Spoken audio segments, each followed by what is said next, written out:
Welcome to the Professional Lease and Title Analysts Permian Basin Lease and Title Analysts Association Conference of this year, 2021.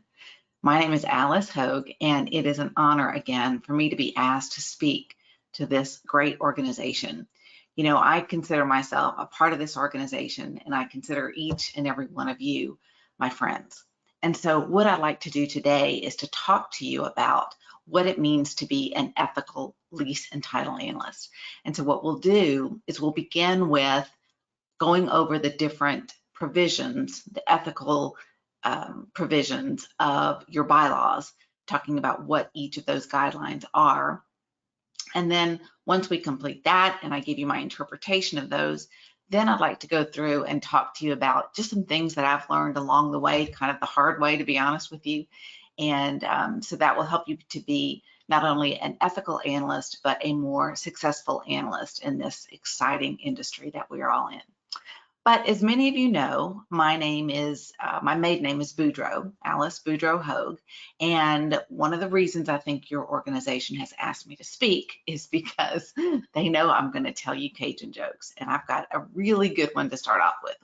So when we're talking about ethics, let's just go through a little bit of history. When we're talking about Cajun jokes, there's two main characters in every Cajun joke. Does anybody know who they are? Well, the first one is Boudreaux, because that's my maiden name, and that's what gives me the authority to tell Cajun jokes. And the other one is Thibodeau. So a lot of people like for me to do it with the accent, but some people can't understand the accent. So I'm going to give you the option. Do you want it with the accent or do you want it without the accent? Okay, I'm going to assume that you're saying that you want it with the accent.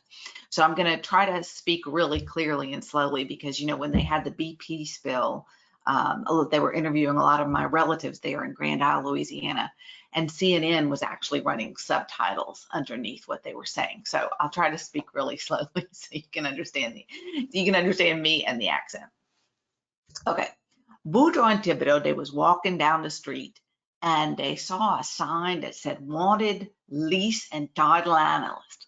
And so they said, man, I want me a title. I'd like to have a title like doctor or sir or something like that.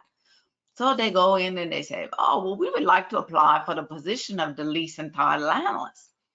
And the boss man said, well, I'm sorry to tell you, but there's only one position. And, you know, to get this job, you have to take a test. You know, you can't just come off the street and know how to do this stuff. So they said, okay, well, we'll take the test. So they took the test and they made the exact same grade on the test. And Boudreaux got the job. And Thibodeau said, man, this is not fair. Man, how come we show up on the exact same day, we apply for the exact same job, we take the exact same test and we get the exact same grade, and Boudreaux gets the job? He said, man, that's not fair. And the boss man said, now, well, Mr. Thibodeau, now it's the way you answered your questions. You see, let's look on Mr. Boudreaux's test. On number 3 here, it says, I don't know. See, that's okay. Now let's look at your paper here, Mr. Thibodeau. On number 3, it says, I don't know either. See, that's not going to do. That's not going to do. I'm on a built-in little laugh track in case y'all laugh. Okay. Okay, so what we're talking about today is ethics, and you don't cheat on a test. That's lesson number 1 for ethics. Everybody knows that. But let's see what other guidelines your organization shows for you, and we'll just go through these one by one.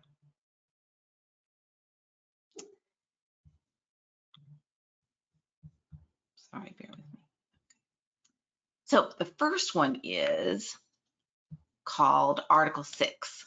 So these are all in your bylaws under the NALTA bylaws. And let me just read it to you. It says, the code of ethics shall be the basis of conduct, business principles, and ideals of the members of NALTA. And it shall be understood that the conduct of any member of NALTA inconsistent with the provisions set forth in this article shall be considered unethical, and said individual's membership status shall be subject to review for possible disciplinary action as prescribed in Article 4 of these bylaws.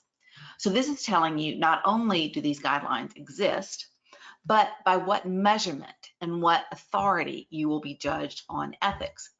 So that means your conduct has to be consistent with these guidelines in order to be considered ethical. And it also tells you that there is a punishment for failing to meet this standard that could result in potential loss of membership in NALTA. So what are these guidelines and how are they going to be measured?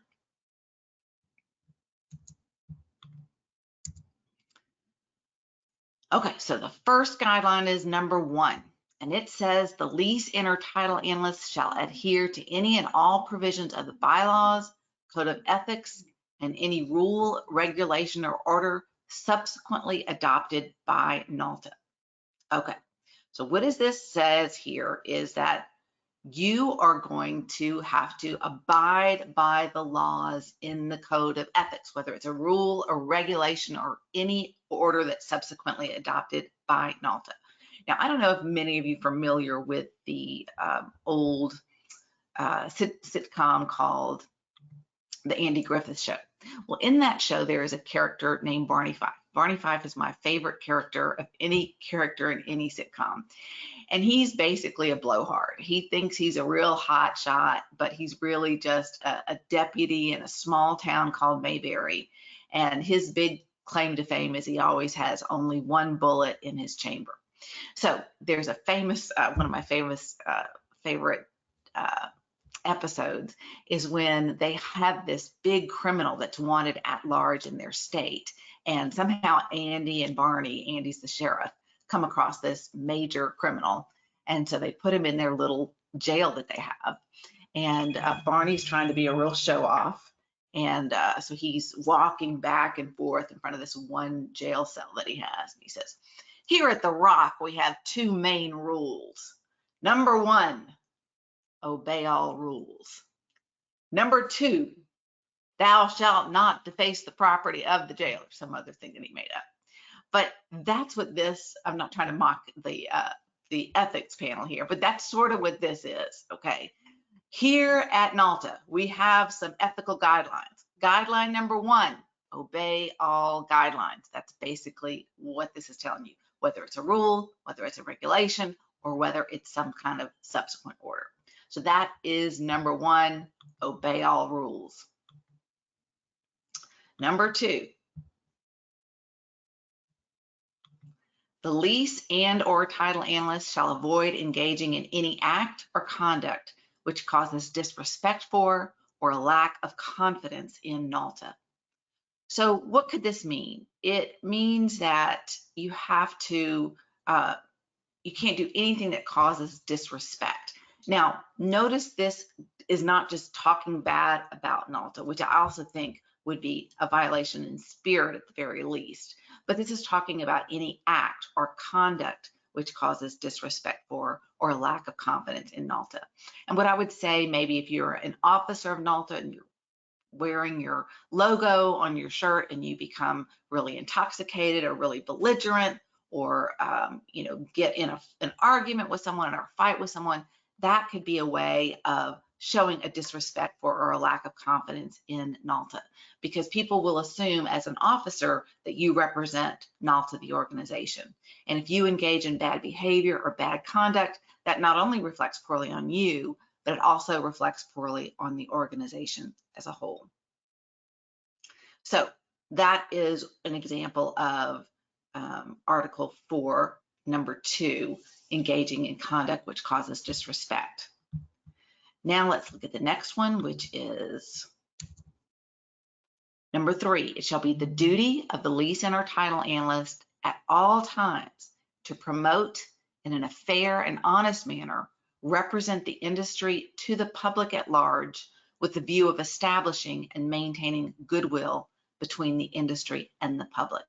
In other words, part of your role as a member of NALTA is that you are an ambassador for the oil and gas industry, And people are going to look to you when there's anything that comes up about the oil and gas business, be it negative or positive. And let's face it, a lot of times it's negative. For example, when we had the Exxon Valdez, I was working at Exxon at the time. And so, people were looking to me to explain why my organization did this. So that's one reason why it's really important for you to be aware of what's going on in our industry at all times, because people are going to look to you to explain things. Right now, the big issue is fracking. Fracking is very controversial. And a lot of times, especially at like a Thanksgiving or Christmas or whatever, people are anti-oil and gas industry are going to look to you to defend whether or not fracking is good or bad for the environment. And so that's why when I teach my classes, I make sure they watch two specific documentaries. One is called Gasland. That is a documentary that's by Josh Fox. It's won many awards. And the other one is called Frack Nation. That's by an Irish journalist named Phelan McAleer. And the first time I saw Gasland, I will tell you that I thought, oh my gosh, I am in the wrong business. I cannot be a part of a business that's causing damage to people's aquifers underwater, that's causing children to be sick, that's causing cattle to die, causing people to have deformities. What am I doing in this business? And I'm serious when I tell you, I almost quit being a part of the oil and gas industry and was going to pursue training in some other occupation. But then I watched Frack Nation, which debunks each and every category, every fallacy that's promoted in the documentary Gasland. So my recommendation to the people that take my classes and to you at this time is to make sure you are well versed in both of those documentaries. One is called Gasland, and you should be able to find it on YouTube.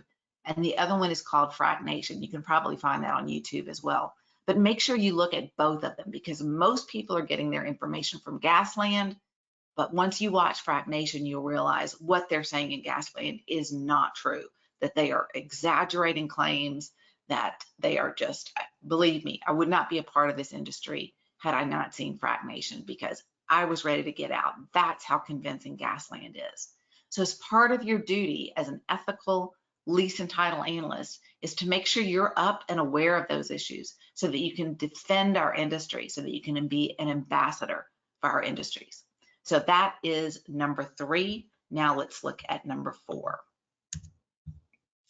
And number 4 says, the lease and or title analyst in his professional dealings shall conduct himself in a manner consistent with fairness and honesty to maintain the respect of the public. Okay, so why do I have the 7 dwarfs here? One of the 7 dwarfs is not named here, is called sleazy. And the last thing that you want to be in our industry is sleazy.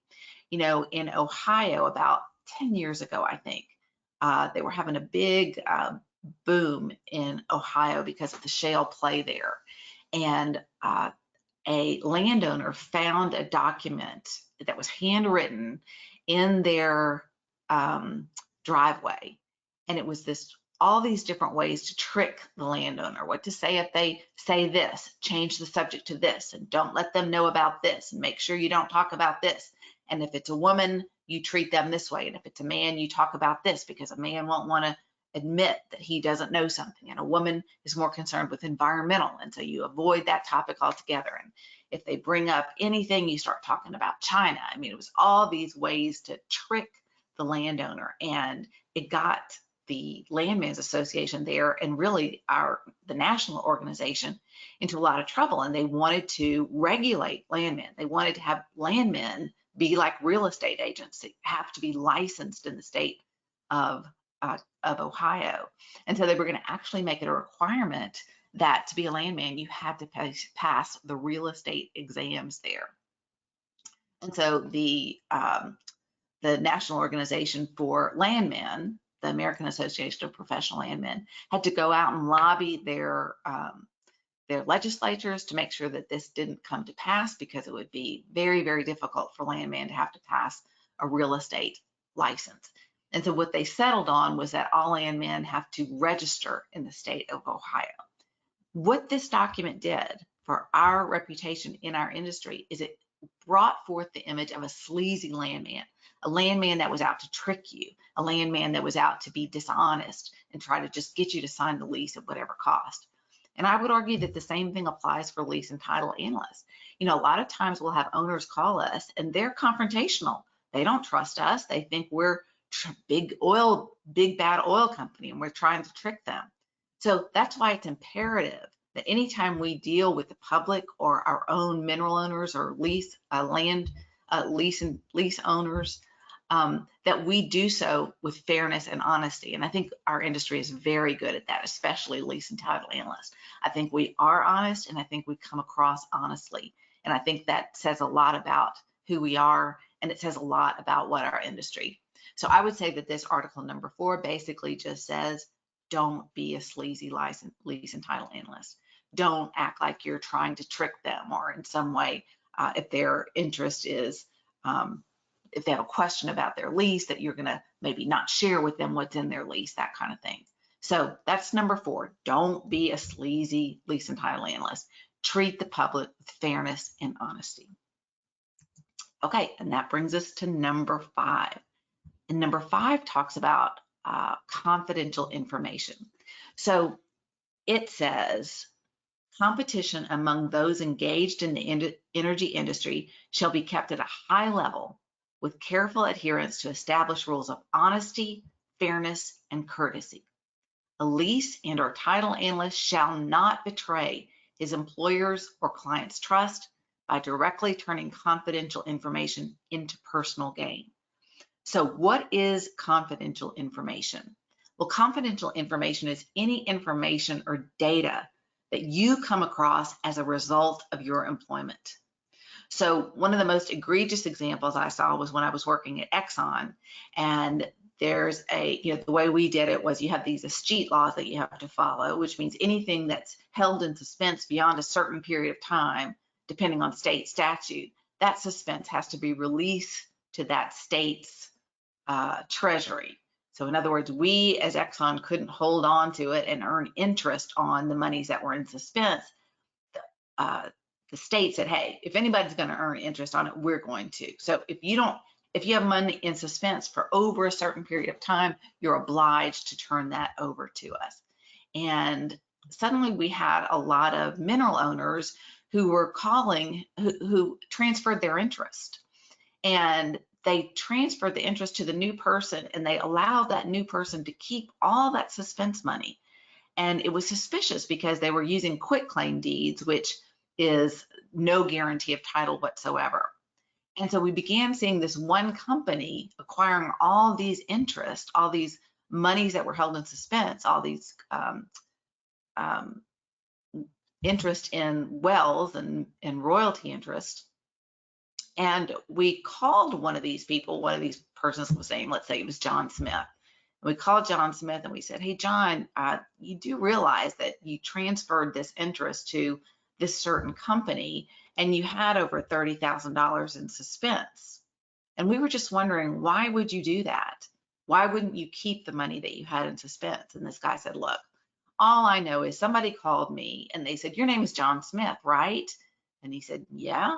And he said, well, you don't own any property in Oklahoma, do you? And he said, no. And they said, well, you wouldn't mind signing a piece of paper that says that you don't own any property in Oklahoma, and we'll give you $100 if you do that.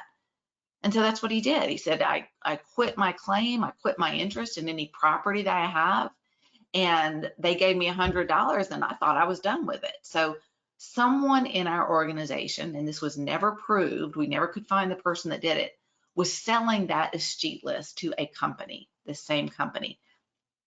And that company was then looking at all the people that had significant money in suspense, find someone with a similar name in another state and get them to agree to say, hey, I have no interest in this property, I'm quitting my claim. And they filed a quitclaim deed and they added this new person's name on it. That person got $100. So that's an example of using confidential information to your personal gain. Now, we don't know how the person in our company gained. Maybe they got a percentage of the suspense. We don't know.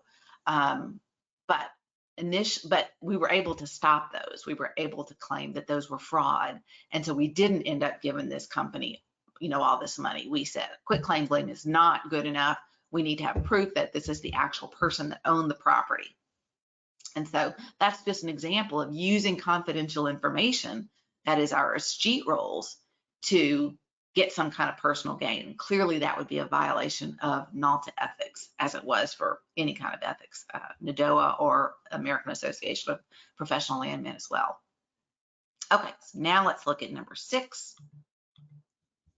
And number 6 says, the lease and/or title analyst shall exercise the utmost good faith and loyalty to his employer or client, and shall not act adversely or engage in any enterprise in conflict with the interest of his or her employer.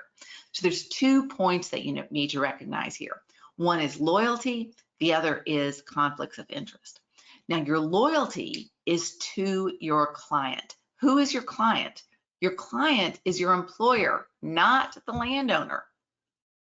So for a loyalty in a landman setting, for example, is if you're doing research at the county records and you discover that there's going to be a sheriff's sale, and you find out, or a foreclosure that's going to be on Saturday, and they're going to sell this property that you know is unleased and that your company is interested in.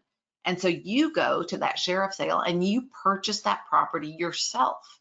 Now your company is going to have to take a lease from you. That's what this article is about, number 6 is about, is that you cannot do anything that would be in conflict with the interests of your employer. So if you're running the county records and you realize there's a sheriff's sale, you let your employer know. That's who your loyalty is. You let your employer know, hey, there's property that's coming up that's open of record and that is for sale for foreclosure. Let's go to that auction so we can buy it for our company. Another part of this is you can't moonlight. So if you can't work for a competing company without the other company knowing about it. So that is Article 6. And then the next one is the lease and/or title analyst shall represent to others his area of expertise and shall not represent himself to be skilled in a professional area in which he is not qualified. For example, if you are a lease and title analyst, you can't say that you're an attorney, or you can't say that you're a geologist, or even that you're a division order analyst or a landman. You can't say that you're a petroleum engineer. So if you're not one of those other things, you cannot represent yourself as being one of those other things. So then let's talk about what happens. Another obligation that you have is that if there's a lease and title analyst that's charged with unethical conduct, which might cause him to be convicted, adjudged, or otherwise recorded as guilty by any court of competency. Oh, I'm sorry, I'm reading the wrong one. If a lease and or title analyst is charged with unethical conduct or asked to present evidence in any disciplinary proceeding or investigation, he shall place all pertinent facts before the NALTA ethics chair.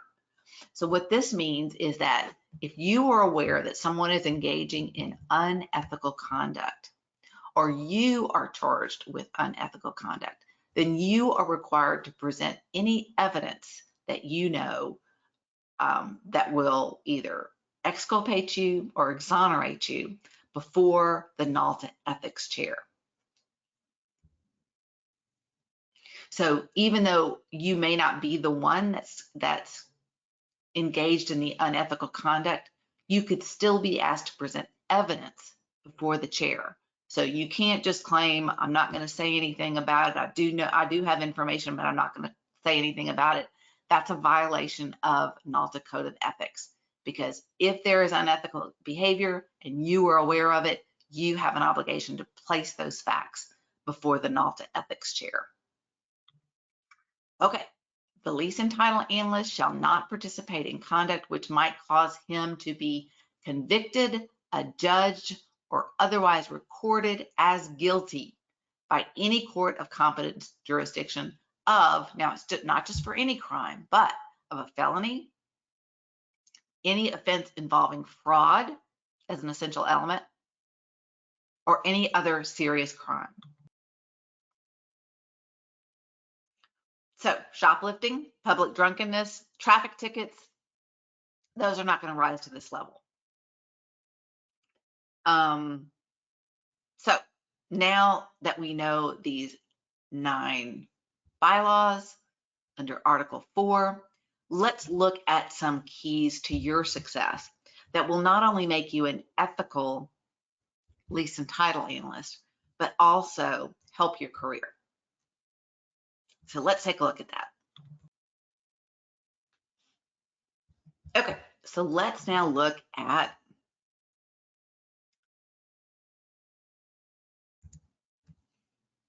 I call them 10 ways to succeed in the oil and gas business. And there's also, and a lot of it involves around perceptions. So be aware of perceptions. What perception is an interpretation of your actions and communications. And that goes a long way with ethics too. If you come across as ethical, if you come across as someone who is honest and who is respectful of others, that will go a long way, not only in following the ethics guidelines of NALTA, but also in furthering your career. So when we talk about ethics, we're talking about trustworthiness, and that means things like integrity and honesty and competence. So in the workplace and in life, the first question that people ask when they encounter you is this a person I can trust? Is this a person of integrity? Is this a person who will do what they say they're going to do, whether in words or in deed? And that means that what you do, what you say, and how you act creates a perception of how people view you in the workplace. So you have to project this professional image. So let's talk about what is a professional image. Well, there's 2 ways to look at perception. One is the way that you see the world, and the other is the way that the world sees you. So for example, how many of you in this job text as a part of your job? You're communicating with landmen, or you're communicating with people that have a lease within our oil and gas within your company. And I would argue that most of us don't text as a part of our job. So if a manager or supervisor is passing by your office and sees you texting, the perception that you just created is, in the mind of that manager, all that person does is text all day long. They're not working. They're not a good worker. So this is a perception that you have just created in the mind of your manager that is not even true. You could be an excellent worker. You could work all day. This may be the one time in 6 months that you've ever texted somebody. But to that manager, what they see is that you are texting on the job when that is not really a part of your job. Same thing with people that come into work and they open up Instagram or Snapchat or TikTok or Facebook. A manager sees that one time, they know that's not a part of your job, and the perception that you've just created in their mind is that all you do is play on your phone or on your computer all day long. Again, it may not be true. It may be an emergency text or a very rare thing that you're looking at your phone, but that is a perception that is created. And so one thing that I wasn't aware of is how important perceptions are. And so it's not only that you're very productive and you do the work that you do well, it's also how you look to the manager. Whether you look, if you come in late, for example, one day, and that manager sees it, that may be the only time all year that you've come in late. But to that manager, you've just created a perception that the person's late every day. So remember that perceptions are not necessarily true, but they are real in the minds of that manager. And what happens is when it comes time to do performance evaluations, or comes times for promotions or for bonuses or whatever your company does, and all the managers are sitting together and they're talking about you and whether or not you deserve this promotion. And that manager, one manager may not even be your manager, maybe a manager on another floor, or it could be your manager, but not your supervisor. They have that in their mind. You know, every time I walk by her desk or his desk, he's doing this or that. May not be true, but to them it's real. And it can sink your career if you're not aware of it. So please be aware of the perceptions that you create. You know, honesty, for example, comes across in somebody's face. You know, if you make eye contact with somebody, that shows them that you're not afraid, that you're not hiding anything. Whereas if you walk around with your shoulders slumped all the time and you're just kind of looking around like this, that may create a perception that that person's not trustworthy, even though you could be the most trustworthy person in the world. So just be aware of perceptions in the workplace.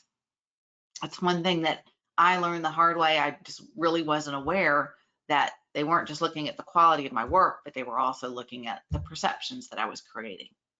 So along with perceptions is what we call, hold on,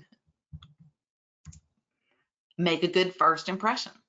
You know, most people form their impression of you within the first 30 seconds of meeting you. And so what are they seeing in those first 30 seconds? Well, they're seeing eye contact. Do you look them in the eye?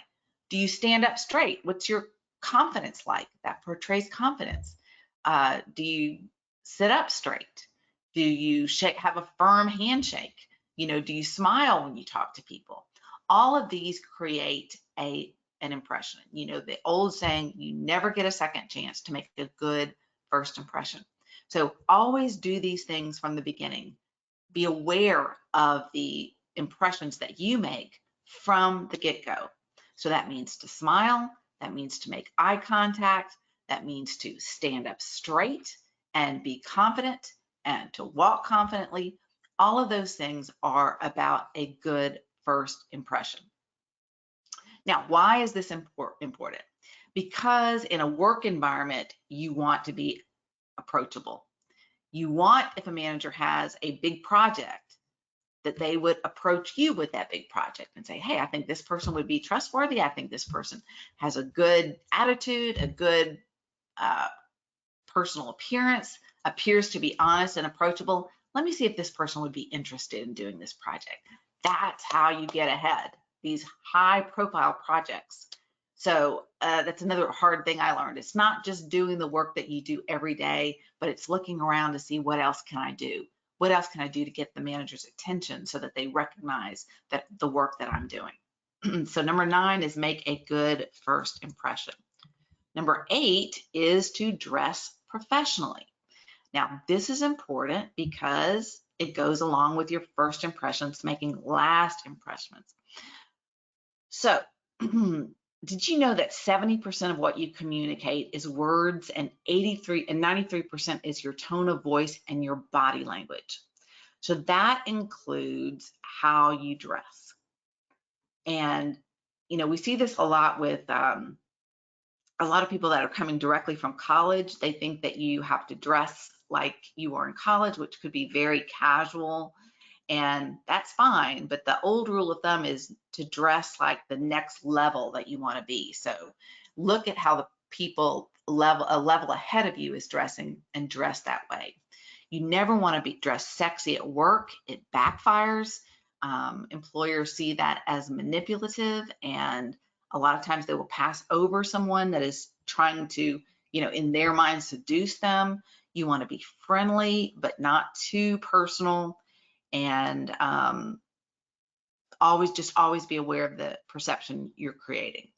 Now, I used to not have to say this, but now apparently it's an issue sometimes, is good grooming is also important. So you have to wear a clean shirt that's, you know, ironed or at least professional looking. You know, make sure you brush your teeth, make sure you wear deodorant. Believe me, at one time in my career, I was an HR director and I would have to have these conversations with people, and it was so embarrassing. But everyone should know in a work environment that, you know, clean shaven is better than a beard or a mustache. That's personal preference for a lot of people, and I don't mean to say everyone that has a beard or a mustache right now, but you just have to look clean and you have to look like you give a damn about your appearance, basically. So number 8 is dress professionally. If you look in the mirror and you look like you're going to garden or you're going to the beach, or you're going to a club, you are not dressed professionally. You're not dressed appropriately for work. Okay, I know I don't have to say any of that with this crowd, but number 7 is don't abuse company resources. I actually had a manager when I was doing one of my Land Training 101 classes say, could you please do something on ethics, because this is what we're experiencing with the young people coming into our office. And what he was experiencing is that they would all get together at the end of the day and they'd say, hey, let's go out and party. So they'd go out and party till all hours of the night, and they'd drink and get drunk, and the next day they would call in sick. Okay, were they sick? Yeah, they were probably sick, if you've ever gone out and drank a whole bunch. But that is an abuse of company policy, because yeah, it's not just that you're sick, you also have a responsibility to stay healthy. So you can't do things to your body, damage your body, and then take advantage of the company's sick leave policy. Sick leave is for when you're legitimately sick, when you have a flu or something that's contagious, or a virus or something like that. That's what these sick leave policies are, not for you to go out and get drunk the night before and then to call in sick the next day. I had a supervisor, my first supervisor, I sat down and said, what do you look for when you're doing a performance evaluation? What qualities are you looking for? How would you judge someone that gets a good rating, for example? And one of the things he told me was put in a full day's work for a full day's pay. So in other words, work every minute of the day. Don't surf the internet. Don't get distracted by other things. Don't be seen talking to other people, gossiping, for example, in the hallways. Put in a full day's work for a full day's pay. And that's one thing that supervisors really notice. I'll just share this story with you too. There was a guy that I knew that he would do something called hide the ball. And hide the ball meant he had information that would help me do my job better, but he wouldn't give it to me because we were force ranked. And so if I didn't have the information, I wouldn't be as good as an analyst as he would be. And so an example would be a title opinion.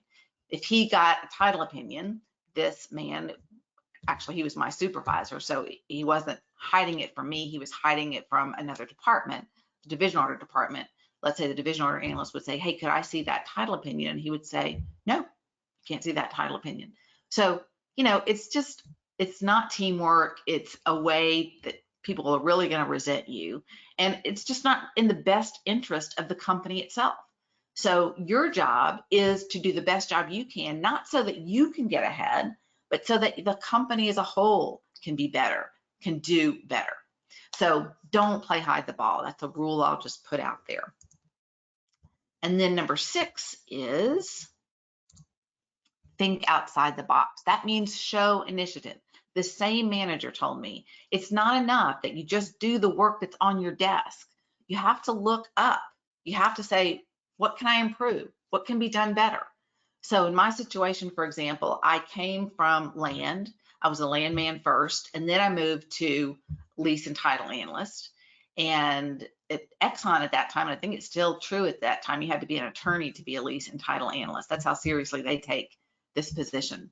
So because I knew the processes that they used in land, then I could improve the processes here. I could say, this is what they're doing in land. This is what's a duplication of effort here. What if we just let land do it? Or what if we just did it? Those kinds of things. I was always looking for ways to improve. I created a training manual, for example, because I was new to the position and someone was training me how to analyze an oil and gas lease and how to put that into the system. And so I just created a guide where someone could say, the first question you ask is this, and the second question you ask is this, and this is what you put on this screen, and this is what you put on that screen. It was just a 1, 2, 3, 4. So then every time there was a new person that came in, they would just give them that guide that I created. And, it was one of those things that was thinking outside the box, that showed initiative. And that's what my supervisor at the time was looking for. So always be looking around to see efficiencies, things that could be done better, ideas that you have. Always think outside the box and show initiative. Do the work that you have to do and ask for more. That's what they want to see. So that's number 6. Number 5 is communicate effectively. Okay, so Boudreaux called the doctor. He said, "Doctor, you got to help me. My wife, she's in labor." And the doctor said, "Now hold on a minute. Now hold on a minute. Is this her first child?" And Boudreaux said, "No, you idiot. This is her husband." Oh, I'm so glad you enjoyed that joke. Okay, so communicate effectively. Just have to let that run. Okay. Okay, so think before you speak. Be prepared. Be as brief as possible and then be gone. So you don't talk to your manager or your supervisor like you talk to your spouse. You don't go into all the details of, and then he said, and then she said, and then I said, and blah, blah, blah. You just go in there, you think about, before you go in, you prepare, and you think about what are the main points that I'm trying to get across. So you write down the 3 main points. Then you go in there and you give those 3 main points. And this is what I think we should do. You never go in with a problem without also giving a solution. It's another key piece of advice. And then once you talk about that, you're gone. You get out. Because the last thing you want is for a manager to see you knock on their door and go, "Oh my God, how long is this going to take?" So prepare beforehand, go in, say what the 3 things are, your 3 main points, give them a solution, and then be out of there. Okay. I would also say with communication to watch things like voice pattern. Now, every generation has their slang, okay?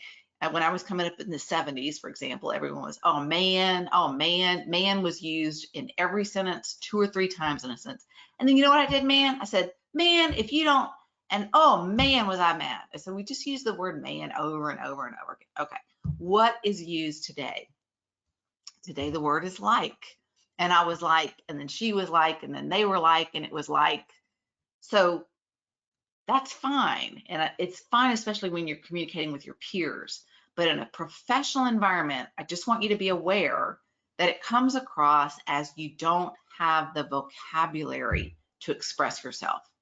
So try not to use the word like so much unless you're using it as a metaphor. So it was like a rainy day, but it not like I was like and they were like, you know what I'm saying? That word is overused and it comes across as valley girlish, and it comes across as you're not quite so intelligent. You can't come up with the right words that you want to use. So be really careful with the word like. I have a 19-year-old son who uses the word literally. And Mama, I was literally starving. Okay. You're not literally starving. Okay, I get that you're hungry, but you're not literally starving. So that's another word that I see young people use over and over again, literally. And a lot of times they don't even really know what the word literally means. You know, it was literally raining cats and dogs. No, it wasn't. No, it's not literally raining cats. It's an expression. It was raining cats and dogs, but it was not literally. So literally means it actually happened. So if you're starving, that means you're emaciated, your stomach is sunken in, you look like someone that's starving, not someone that missed lunch, okay, or missed their snack, for example, okay? So those are, again, just things to watch out for. When I first started working right out of law school, I had a speech pattern that I wasn't aware of until I went and spoke to this landman, and my speech pattern was that instead of my voice going down at the end of every sentence, it would go up at the end of every sentence. So it never really sounded like the sentence ended, and it really sounded like I really wasn't very sure of myself because everything ended up like this. So I remember going into this landman's office and saying, "Crutch, I'm going to do this, and then I'm going to do this, and I'm going to do this." And I just remember that look he gave me was just like, "Are you asking me? Are you telling me? I don't know what's going on here." Okay. So just be aware of that. Whatever your pattern is or whatever your idiosyncrasy is, just try to be aware of it and work on it. And so ever since then, I'm very aware that at the end of the sentence, my voice goes down. That portrays more confidence. I'm not asking them anything, but my voice is going down at the end of the sentence. And it also lets them know I'm finished. So that's just something that happened to me personally that I became aware of. You do the same thing when you're talking about communication. Okay, let's See what we have next.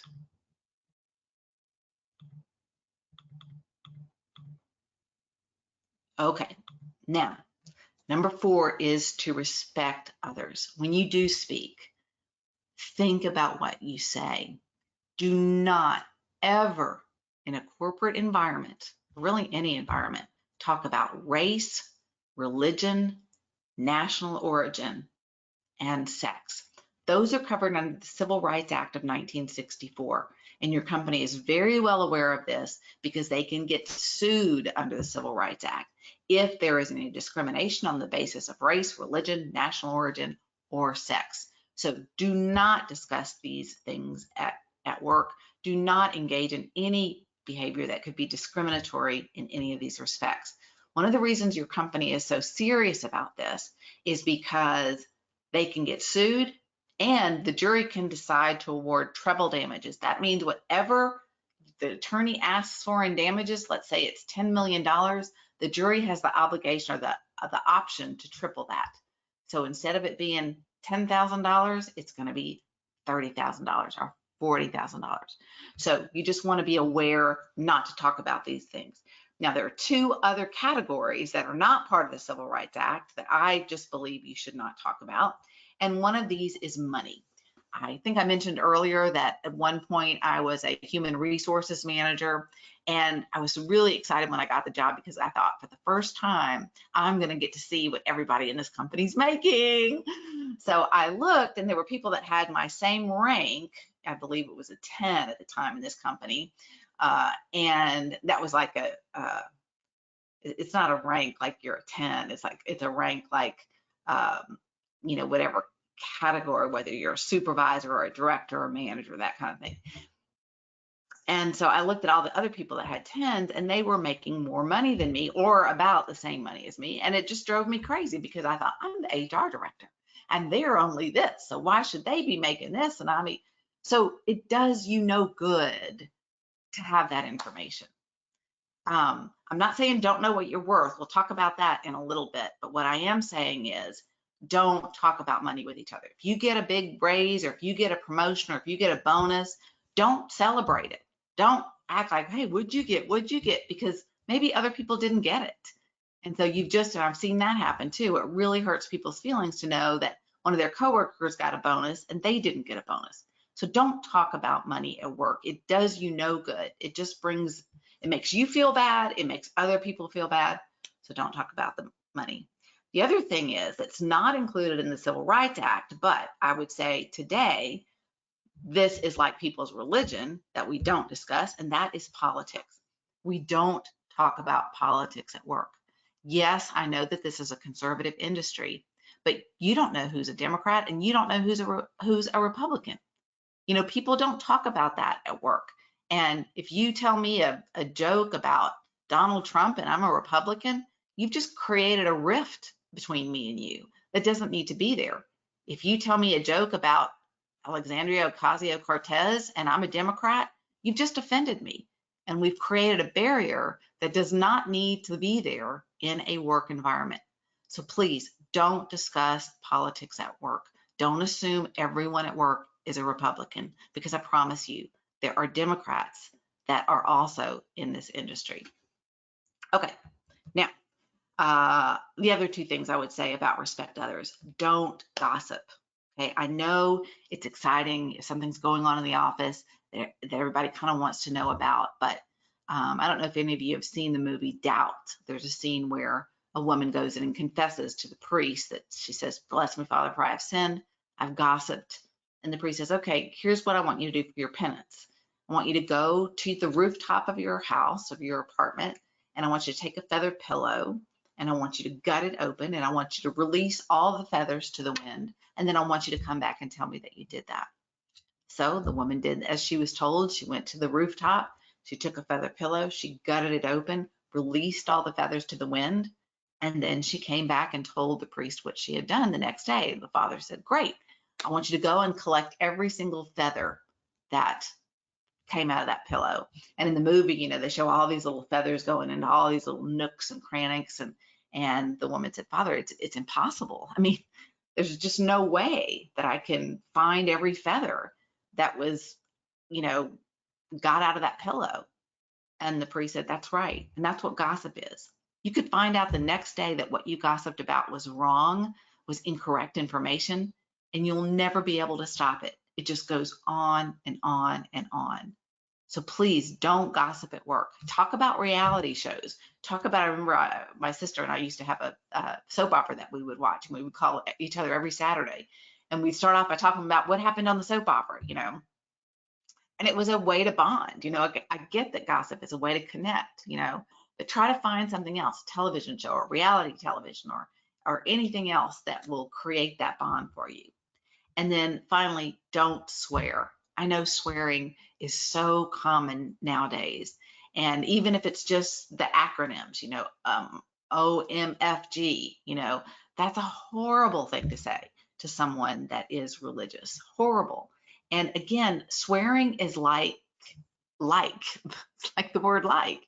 It comes across as you don't have the vocabulary, the intellect to express how you really feel. So you revert to these swear words. Swear words are not professional, not in the work environment, not in public. I cannot believe the number of things that I see where people are just cursing at each other in the most ugliest, most horrible ways. And so certainly it's not appropriate at all, but it's definitely not appropriate in the work environment. And you come across as sleazy and dishonest if you're swearing. So just be aware of that. GD, for example, you know, I'm giving you initials here. That's a horrible thing for people that are very religious to hear. So don't ever take anything casually that's a cuss word. So my advice is just don't swear, period. Number 3, check your emotional baggage at the door. In other words, don't bring your problems to work and keep your emotions in check, okay? That means keep your private life private. Everyone in the department shouldn't know that you're going through a bankruptcy or a divorce or infertility. That is information that is private, and if you do share it, people can use it against you because it makes you come across as a victim. Poor Alice, she's going through a divorce. Poor Alice, she's going through infertility. Who should we give this big project to? Well, not Alice, because she's going through a divorce. I mean, bless her heart. We can't give her a big project that might give her a big promotion or a big raise. No, she's too bogged down in all her emotional baggage. Let's give this project to someone else who's not a victim. So the most professional people that I've seen, the most successful people that I've seen in a work environment are the people that stay pretty even keel. They don't get too excited about things, and they don't get too alarmist about things. Oh my God, this is going to happen if we don't blah, blah, blah. They just keep an even keel no matter what happens. They never lose their temper. They're always in a good mood. If you ask them how they're doing, they're great. Those are the people that do the best. Because look, we all have problems. Every single one of us has problems. But the issue is you don't make yourself a victim at work. And so unless you have a very close friend, or if it's something that is going to legitimately interfere with your work, then you let your boss or your supervisor know. Otherwise, keep it to yourself. You know, my mother raised 7 children. And when we were all in high school, she went back to work, and she was older than most of the other people there. And she told me, you know, because she had all these aches and pains and arthritis and stuff. And she told me, I walked down that hall like nothing hurts, because she was working with younger people. And that's the attitude, is you don't want to come across as, oh, she's old, poor thing, look at her. You want to look like you don't have any pain, just like the other young people around you don't have any pain. So if there's an option to give you the project or someone else the project, the manager's going to have a hard time because, hey, you're not a victim and you have all these years of experience, and maybe you would do a better job at whatever this project is. So this is a picture of my mom. I just wanted to share this with you.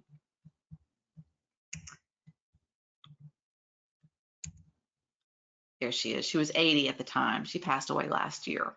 But that was her philosophy was, I'm not going to be a victim. I'm going to be a professional here. And so, take that to heart. Okay. The next thing is, you can have all of these great qualities I'm talking to you about. You can have a great attitude. You can be perceived as ethical or successful. And, you could just be the salt of the earth. You could be not gossip, not swear, not use the word like, all these things that I've gone over, dress professionally. But if you don't know your business, you are not going to be successful. So make sure you know how to do everything that is coming across your desk. And if you don't, ask questions. I was, sometimes afraid to ask questions because I would think people would realize I don't really know stuff. So, make sure you know your business. That means know how an oil well is drilled, know what the price of oil is every year or every day, for example. So know your business. And then number one is know your business also means taking online courses, enhance your skills. This is my website. I have a number of free tutorials that anybody can look at and learn how to do some basic calculations. I actually have the NALTA study guide problems if you're studying for the NALTA exam here. And these are just free tutorials that I put together. The last thing is know your value. That means even though you don't talk about money at work, do know what people in your industry are getting paid. So go to salary.com, LinkedIn, networks, PayScale, Glassdoor, websites. There's all these sources that'll give you information on how to determine whether or not you're being fairly paid. So make sure you take advantage of these sources, know what you're worth, and if you're not being fairly compensated where you are, speak up or start interviewing. Many of us, myself included, have found that if we're at a company where we don't think we're being fairly compensated, we can interview at another company and see what that company is offering.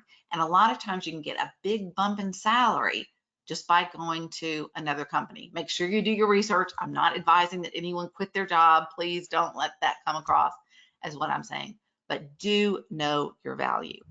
And so along these lines, let's talk about what we've looked at. This should be the top 10 secrets of success. Know what perception is, know how to make a good first impression, dress professionally, don't abuse company policies like what? Sick leave, show initiative, think outside the box, communicate effectively, respect others, check your emotional baggage at the door, know your business, and know your value. So I just want to say one more thing when we talk about knowing your value. In my hand, I have a $100 bill. This is a brand new bill I got from the bank yesterday. It is real, it's not fake, okay?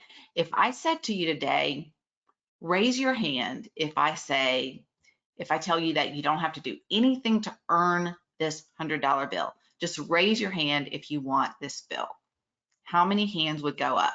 Raise your hand if you would want me to walk up to you and just hand you this $100 bill. Raise your hand. Okay, I see that every hand is up. Great. Okay, so here I have it. Now who wants this bill? Raise your hand if you want this bill. Okay, you still want the bill? Okay. What if I spit on this bill? How many people still want this $100 bill? What if I step on it? What if I kick it? What if I insult it? You are the root of all evil.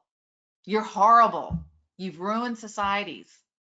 How many people want this crumpled up, stepped on, insulted, spit on $100 bill? How many people would still want it? Why would you want this still? Why would you want this $100 bill? And the reason is the value does not change. This crumpled up, spit upon, stepped on, insulted bill is still worth $100. And the same is true for you.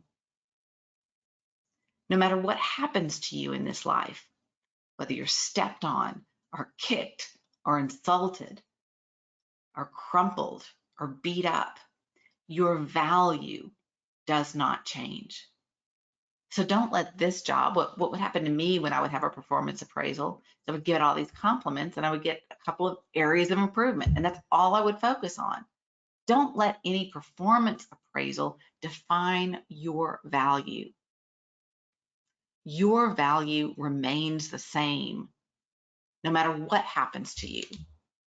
And there isn't a person listening to this right now that hasn't felt like at one point or another, life has kicked them to the curb. And it's at those moments that I want you to remember the value that you have, no matter what kind of abuse you've endured. The same value that's there for this $100 bill, no matter what happens. So in closing, I just want to say one last thing. And that is for you to remember that our greatest weakness lies in giving up.